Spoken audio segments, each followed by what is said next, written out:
मैं रामेश्वरम में मस्जिद गली में रहता था। रामेश्वरम अपने शिव मंदिर के लिए प्रसिद्ध है। रोज शाम को मस्जिद से घर लौटते हुए मैं मंदिर के पास रुकता।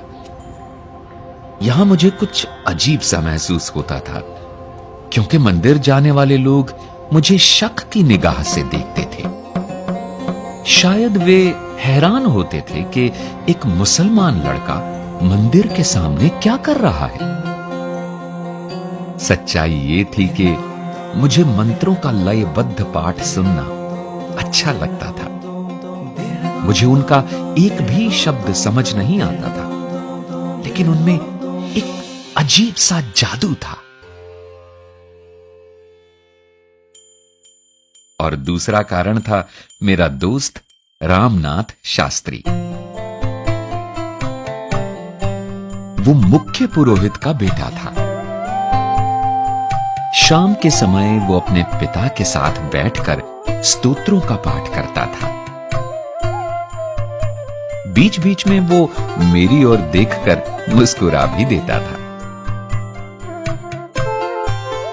विद्यालय में मैं और राम कक्षा में पहली बेंच पर एक साथ बैठते थे। हम भाइयों जैसे थे। बस वो यज्ञोपवीत पहनता था और हिंदू था, जबकि मुसलमान होने के नाते मैं सफेद टोपी पहनता था। जब हम 5वीं कक्षा में थे, तब एक दिन एक नए अध्यापक हमारी कक्षा में आए। वे काफी सख्त मिजाज दिख रहे थे। अपनी हथेली पर बेंत ठकठकाते हुए उन्होंने पूरी कक्षा का चक्कर लगाया। आखिर वे हमारे सामने आकर खड़े हो गए और चिल्लाकर बोले, ए सफेद टोपी वाले, तुम्हारी हिम्मत कैसे हुई पुरोहित के बेटे के पास बैठने की? चलो फौरन सबसे पिछली बेंच पर जाओ। मुझे बहुत बुरा लगा। रोनी सूरत लिए मैं अपनी किताबें लेकर सबसे पिछली बेंच पर जा बैठा। छुट्टी के बाद राम और मैं दोनों ही चुपचाप खूब रोए। हमें लगा कि हम कभी दोस्त नहीं रह पाएंगे। उस दिन जब मैं घर लौटा तो मेरी सूरत देखकर पिताजी बोले, तुम रो रहे थे? क्या हुआ बेटा? मैंने पूरी बात उन्हें बताई। उधर राम ने भी अपने घर में ये बात बताई। अगली सुबह राम दौड़ता हुआ हमारे घर आया और बोला, पिताजी ने तुम्हें फौरन हमारे घर बुलाया है। मैं बहुत डर गया। मुझे लगा कि अब मुझे और डांट पड़ेगी। राम के घर हमारे नए अध्यापक को देखकर तो मेरी जान ही निकल गई। राम के पिताजी ने सख्ती से अध्यापक जी से कहा, जो कुछ भी हुआ उसके लिए आपको कलाम से माफी मांगनी होगी। मुझे विश्वास ही नहीं हो रहा था कि मुख्य पुरोहित अध्यापक जी को मुझसे माफी मांगने को कह रहे थे। वे कह रहे थे, ईश्वर की दृष्टि में कोई बच्चा किसी से कम नहीं है। अध्यापक होने के नाते आपका कर्तव्य है कि आप अपने छात्रों को उनकी अलग अलग पृष्ठभूमियों के बावजूद मिलजुल कर रहना सिखाएं। अब से आप इस विद्यालय में नहीं पढ़ाएंगे। अध्यापक जी ने तुरंत उनसे क्षमा मांगी और मुझे गले लगाते हुए कहा, कलाम, मुझे बहुत अफसोस है कि मैंने तुम्हारा दिल दुखाया। आज मैंने जीवन का एक बहुत ही महत्वपूर्ण सबक सीखा है। राम के पिताजी ने जब देखा कि अध्यापक जी को सचमुच अपने किए पर खेद है, तो उन्होंने उन्हें विद्यालय में पढ़ाना जारी रखने को कहा। राम और मैं फिर से पहली बेंच पर बैठने लगे। हमारी दोस्ती आज भी बरकरार है।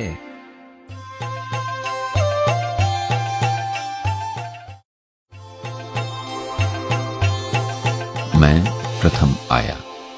दूसरा विश्व युद्ध बस खत्म ही हुआ था और भारत उत्सुकता से अपनी आजादी का इंतजार कर रहा था। रेडियो पर अक्सर सुनाई देता था कि गांधी जी ने घोषणा की है, भारतवासी अपने भारत का निर्माण खुद करेंगे। देश अभूतपूर्व आशा से भरा था। मैं मन ही मन अपने देश के लिए कुछ करना चाहता था। इसके लिए किसी अच्छे विद्यालय में पढ़ना जरूरी था। लेकिन मैं अपने माता पिता से यह बात कहने का साहस नहीं जुटा पाता था, क्योंकि मैं जानता था कि वे मुझे अच्छे विद्यालय में नहीं पढ़ा पाएंगे। एक दिन मुझे अचरज में डालते हुए मेरे पिताजी ने मुझसे कहा, अब्दुल, मैं जानता हूं कि तुम्हारे मन में आगे पढ़ने की कितनी इच्छा है। हम अनपढ़ लोग हैं, लेकिन मैंने और तुम्हारी मां ने तुम्हें लेकर बहुत ऊंचे सपने देखे हैं। तुम फिक्र मत करो, जैसे भी हो हम पैसों का इंतजाम करेंगे ताकि तुम अच्छे विद्यालय में पढ़ सको। रामेश्वरम से दूर समुद्र पार चहल पहल भरे रामनाथपुरम शहर में था द श्वार्ट्ज स्कूल। मेरे भैया मुझे वहां ले गए और मेरा दाखिला करवा दिया। वो बहुत अच्छा विद्यालय था। उन दिनों आजकल की तरह बिजली के पंखे नहीं होते थे। मौसम गर्म और उमस भरा होता तो छात्रों को पेड़ों के नीचे बैठाकर पढ़ाया जाता। दूसरे विषय की कक्षा में जाने का मतलब होता था दौड़कर दूसरे पेड़ के नीचे जाना। एक दिन मैं जल्दी में गलत कक्षा में चला गया।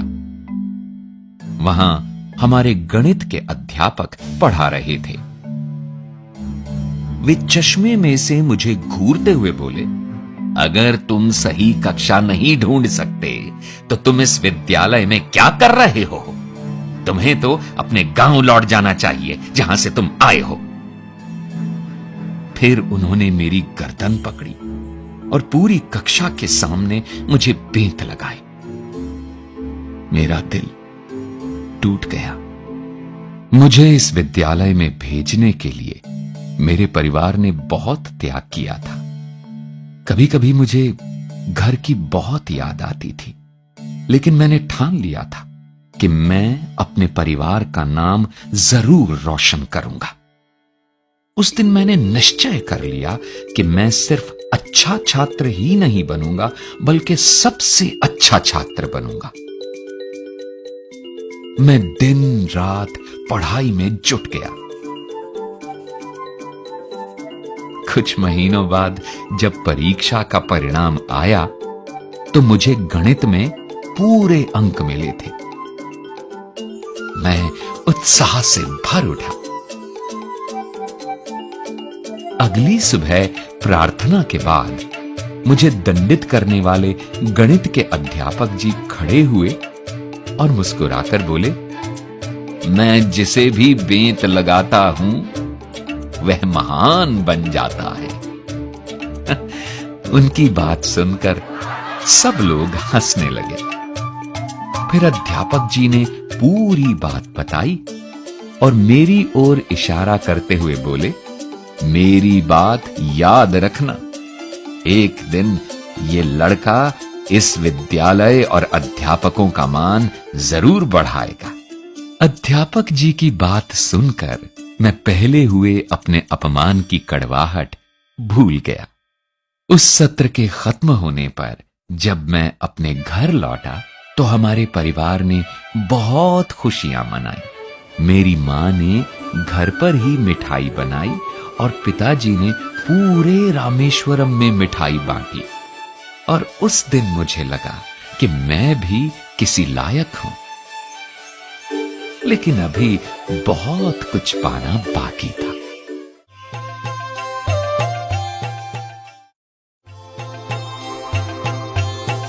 फाइटर जेट का डिजाइन बनाना। बचपन में रामेश्वरम में मैं और मेरे दोस्त विद्यालय से पैदल घर वापस आया करते थे। हम रोज गांव के तालाब के किनारे कुछ देर रुकते। मेरे दोस्त तालाब की लहराती सतह पर कंकड़ फेंकने का अभ्यास करते और मैं बैठा सारसों और समुद्री पक्षियों को आकाश में उड़ान भरते देखता। उनकी उड़ान देखते हुए मैं भविष्य के सपनों में खो जाता था। जैसे जैसे मैं बड़ा हुआ, मुझे अपना लक्ष्य स्पष्ट दिखाई देने लगा। मेरी समझ में आ गया था कि अपने सपने सच करने के लिए मुझे इंजीनियरिंग की पढ़ाई करनी होगी। मद्रास इंस्टीट्यूट ऑफ टेक्नोलॉजी तकनीकी अध्ययन के लिए दक्षिण भारत में सबसे अच्छा संस्थान था। मैंने बड़ी मेहनत से पढ़ाई करके स्कॉलरशिप हासिल की ताकि मैं इस संस्थान में पढ़ सकूं। उस दिन मुझे अपना लक्ष्य और भी साफ दिखाई देने लगा जब मैंने MIT में कदम रखा।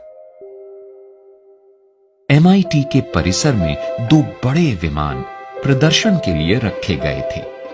मुझे अच्छी तरह याद है कि बाकी छात्रों के छात्रावास में चले जाने के काफी देर बाद तक भी मैं विमानों के पास बैठा रहता था।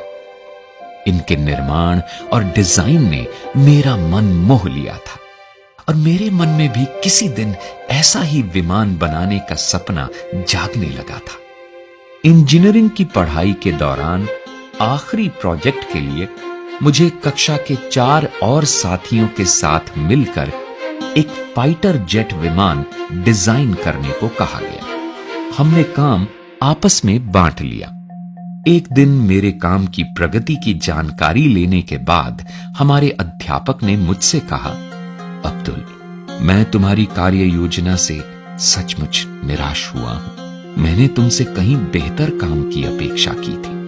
मैंने उन्हें कई कारण बताए, लेकिन उन्होंने मेरी एक न सुनी। आखिर मैंने विनती की, सर, मुझे 1 महीने का समय दीजिए। मुझे विश्वास है कि मैं बेहतर डिजाइन बना लूंगा।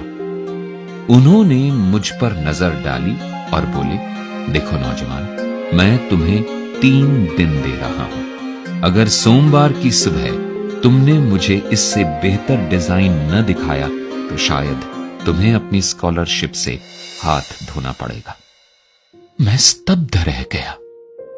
मेरा भविष्य, मेरे सपने स्कॉलरशिप पर टिके थे। उसके बिना मैं कुछ नहीं कर पाता। मेरे पास डट कर काम करने के अलावा कोई चारा नहीं था। उस रात मैंने पलक तक नहीं झपकाई। अगली सुबह बस घंटे भर आराम किया, जरा सा कुछ मुंह में डाला